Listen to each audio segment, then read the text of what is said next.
All right, so for those who don't know what my channel is about, I can't really even answer that because I do like a lot of stuff. So I review phones, I give filmmaking tips, I teach how to get clients, I do a lot. You know what I'm saying? There's a plethora of things that you can find when visiting my YouTube channel. I'm not a one-trick pony here. So that brings me to the very first thing that you should avoid. And that would be YouTubers or other people telling you that your YouTube channel should be based on one main topic. I completely disagree. Think about this. When you go to Netflix, do you watch the same type of movie every single time you go to Netflix? Do you only watch horror? Or the actors that you know, do the actors that you know only play in one specific movie? Okay, well, besides Keanu Reeves, he doesn't count because he's a one-tone type of dude. But normally, most actors you know have different things they're good at. Some are good at action, some are good at this, and you know, they kind of wet their whistle on every single thing so they don't get bored playing the same thing. So why would you have your YouTube channel do the same thing? If you don't want to watch the same type of movies, I'm pretty sure your subscribers don't want to see you making the same type of videos over and over again. To be honest, that's why I unsubscribe from a lot of YouTube channels. I'm like, yo, you're just doing the same thing. I'm tired of it. You know what I mean? And I'm just honestly tired of tech. So when you do a YouTube channel, man, do the YouTube channel that you want to do, right? The point of you doing your channel is to do your channel the way you want to, not based off what somebody else is telling you how to do it. If that was the case, then you might as well be at work. The point of YouTube is to release yourself and express yourself to the people, to your fan base that, you know what I'm saying, that cares about you, don't want to watch your video and support you. So, myth number one, busted. Moving on to the next. Yeah, buddy. Soon this will be legal. January 1st.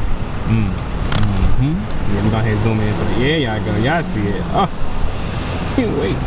All right, so right now we got to postpone the other tips until tomorrow. We got a little bit too late. I just got through doing Uber, but tomorrow I do have some headshots to do, and I'm also meeting with the art of shot to take some photography lessons, which in return I will tell you guys what I learned, and you know, go from there. But other than that, you know, catch you tomorrow. And boom, we are back. So tip number 2, let's go ahead and get straight to it. A lot of YouTubers will tell you do not work with companies that require you to pay through PayPal first to get the product.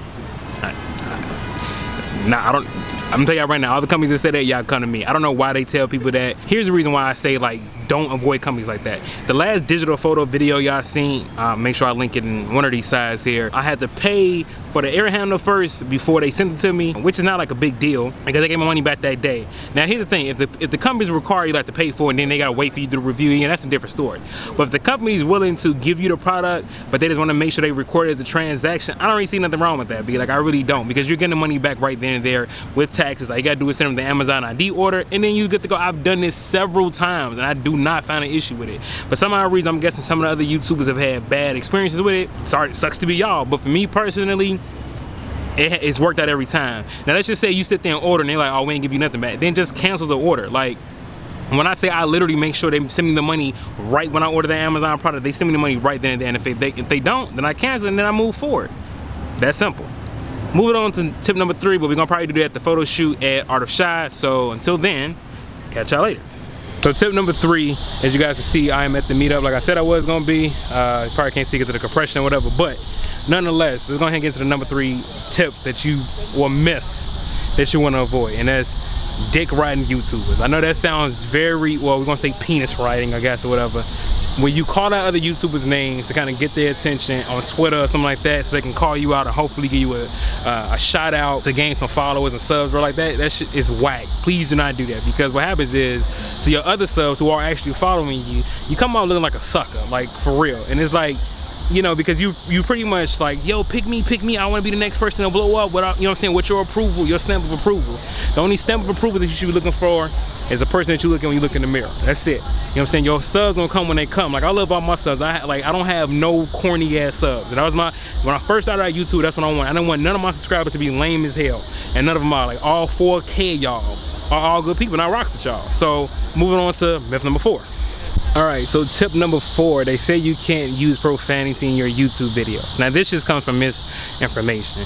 As you guys see, I've cursed, shit, damn, ass, you know, boom. But I usually kind of keep myself just a little bit PG-13 because I know that I do have some kids watch, so I try not to throw F-bombs even, you know, when my daughter watches. But you can curse on YouTube, you know, just a miscommunication. That was one of your biggest concerns, censoring yourself. Only thing I would say censor yourself on is the F-bomb. Next, our last tip, well, not our last tip, we got 2 more tips. Maybe throw our bonus one in there. We're gonna do 5 and 6. Where, I don't know yet. I've been trying to switch up the different scenery, kind of give y'all something to look at for each tip, so y'all kind of just like, well, each myth that we busted, so you can kind of remember. So yeah. All right, y'all, finally made it back to the crib. The artist shot meetup was dope. I love being around a whole bunch of photographers, man. I learned so much. I got a lot of pictures I want to show you guys. I think the pictures that I edited off of that shoot, I actually put together the tab best for video, specifically for editing, like I told you guys I was. So my apologies for the delay on that video. But let's move on to tip number 5. Well, not tip, but myth number 5 that you should avoid. All right, myth number 5 that you want to stay away from, man, is that when people tell you there's an actual winning formula to YouTube, there is not. I mean, in certain instances there is, like if you want to be a tech channel, yeah, you know, as long as you have like some pretty cool B-roll, whatever, they usually rock with you. Even still though, you do have some YouTubers that don't do B-roll at all, like my man Technically T, and all his videos are fire. You know what I'm saying? He like more of an A-roll type of person. So again, you see what I'm saying? Like there's really no winning formula to YouTube. So don't think that you have to kind of copy or mirror your favorite YouTuber style or the way they do their videos to reach the same level of success that they got, because it's not gonna work like that. Every singer, every actress, every rapper, they don't take the same road to get to their their destination. Everyone has a different path. Everyone has like a different outline for success to them. So the only thing I can tell you right now, the only winning formula that you need to be concerned with is making good content for your subscriber base, period. That's literally just it. That's your winning formula right there. Make good content. Moving on to the last step. I have nowhere else to go. Like I'm literally in for the house, like for the day, like we're done.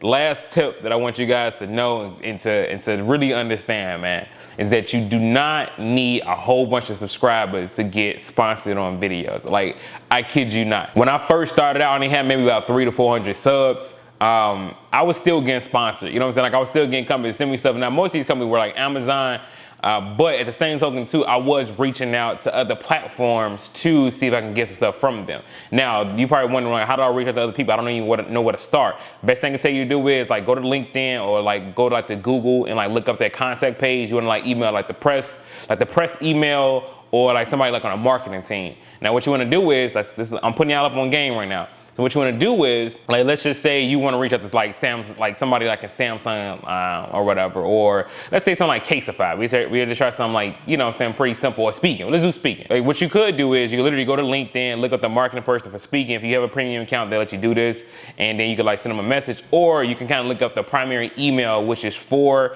like speaking's company, whether it's like speaking.us or speaking.co, and then find that person's name, and then just type their name in different various emails, and then kick back the ones that didn't work, and the ones that didn't kick back, obviously that's the one that worked, that's the one that got to them. So after you figure that out, wait a while, see what happens, and if they don't respond, that doesn't automatically mean it's a no. It probably just means they didn't read the email, they got a lot of stuff going on, or it's a maybe. I literally just told Technically T this a couple of days ago.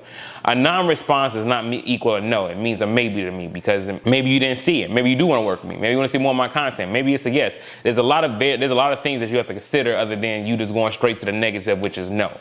So it doesn't matter what size of the company, it doesn't matter what size of the sub count you have, that does not make a difference. Another thing I kind of want to inform you guys about is how the marketing world works. So here's the thing. You probably thinking like, well, this dude got 100,000 subs, so he's more likely to get the product before me, which may be true, but companies also look for engagement rate as well. So if this dude or this girl got 100,000 subs, but his or her engagement rate is like around 12%, they're more likely to send a product to a person maybe with like 5,000 subs whose engagement rate is like 60 to 70%, because they have more of an influence and power. So you have more of a higher chance of you telling your subs to go buy this product versus the person who doesn't interact with their subs at all. So something kind of keep in mind, man. It's not all, the grass ain't always greener, man. Believe me. Sometimes where you at is where you need to be at, and it's gonna get you farther than what you think it's gonna get you. So hope you guys enjoyed the video, man. I hope I did actually kind of put y'all up on some game and to kind of avoid some of these myths. If you really were procrastinating starting your YouTube channel, like because of some of these myths here, please avoid them.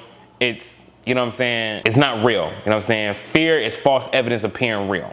And that's all those myths were. If you enjoyed the video, man, hit the sub button, hit the like button, share it. Whoever want to get into YouTube, share this video to them, and I appreciate it, you know. But we out. And yo, I'm getting good doing these videos, boys. Snapping these joints out.